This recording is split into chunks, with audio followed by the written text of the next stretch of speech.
Welcome to this edition of Sports No One Talks About Except Me podcast. I'm your host, Jack McKenzie.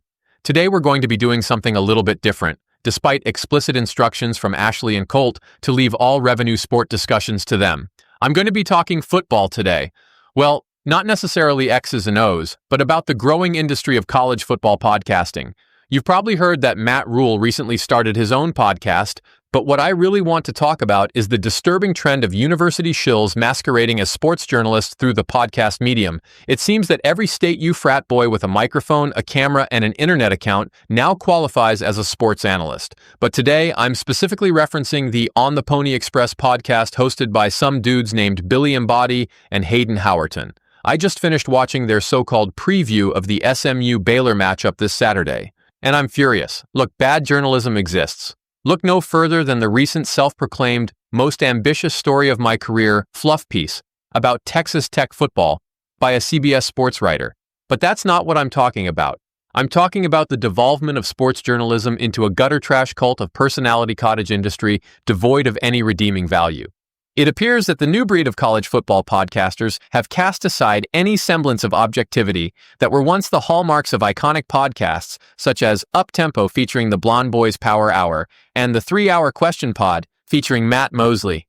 Now you may be asking yourself, Jack, why are you so fired up about this topic and aren't you being a little dramatic? Well, first, aside from Colt's directive to, quote, tear those SMU douchebags a new one, I do what I do for the love of the sports I cover. Sure, I have the enviable privilege of free access to Betty Lou Mays Field, Getterman Stadium, Hurd Tennis Center, and the Extraco Event Center. But it's not easy chasing film of soccer recruits from Legacy Christian Academy, tennis players from Sweden Estacado, or potential hunt seat quarter horses at Ellen White's farm. And with the advent of no tax on tips, my income is now on par with the homeless guy under the I-35 bridge. So, what specifically am I talking about? I've cut up some footage of yesterday's On the Pony Express episode previewing the Baylor game to show you. From jump, you can see the formula. The frat boy to attempt to bring base humor to appeal to retards.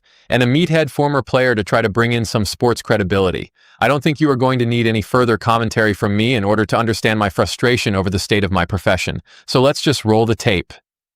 Yo, what's good, fam? Welcome back to On the Pony Express podcast, the dopest podcast straight out of the hilltop, brought to you by yours truly, Billy Embody, Sig Ep legend, pregame king, and your go-to guy for all things pony football. I have my broski, Hayden Howerton, here with me to vibe about the straight fire matchup coming up against the Baylor Bears. Let's get into it, bruz. Man, Howie, I couldn't agree with you more that Baylor's QB is a lame-o and their receivers are scrubs. But here's a more important reason the Stangs win by a milli. Baylor's frat scene is super weak sauce.